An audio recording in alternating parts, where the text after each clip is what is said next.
Hello friends. Jharkhand के क्षेत्रीय राज्य में अभी हम बात करेंगे पलामू का रक्सेल वंश के बारे में। हो सकता है यहाँ से क्वेश्चन आपको पूछ लिया जाए, क्योंकि यहाँ से भी आपको क्वेश्चन पूछे जाने की संभावना है। छोटी छोटी लेकिन अच्छी जानकारियों को भी ध्यान रखना है, क्योंकि क्वेश्चन को घुमा फिरा करके भी पूछा जा सकता है। तो चलिए हम बात करते हैं यहाँ पर पलामू का रक्सेल वंश के बारे में। पलामू के रक्सल वंश के लोग अपने आप को राजपूत कहते थे और ये राजपूताना से रोहतासगढ़ होते हुए पलामू पहुंचे थे। तो दोस्तों, ये लोग जो थे, यानी कि ये जो शासक थे रक्सेल वंश के या रक्सेल वंश के जो लोग थे, वे लोग अपने आप को राजपूत कहते थे और ये राजपूताना से रोहतासगढ़ होते हुए कहाँ पहुँचे थे? तो ये झारखंड के पलामू वाले भाग में, यानी पलामू वाले क्षेत्र में पहुँचे थे। और इनका जो है पलामू का एरिया ही इनके शासन का आधार क्षेत्र था।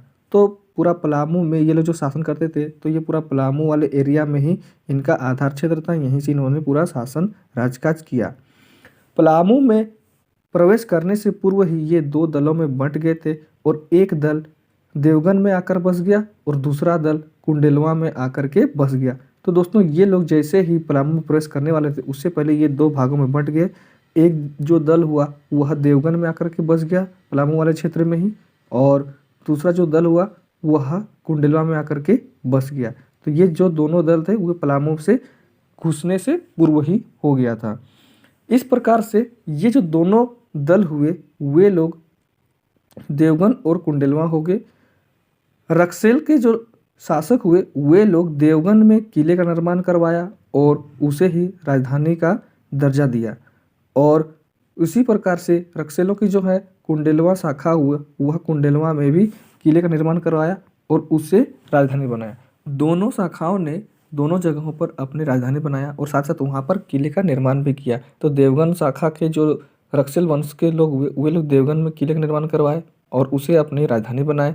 इसी प्रकार से जो कुंडेलवा में आकर के बस गए थे वे लोग कुंडेलवा में भी किले का निर्माण करवाया और उसे राजधानी बनाया।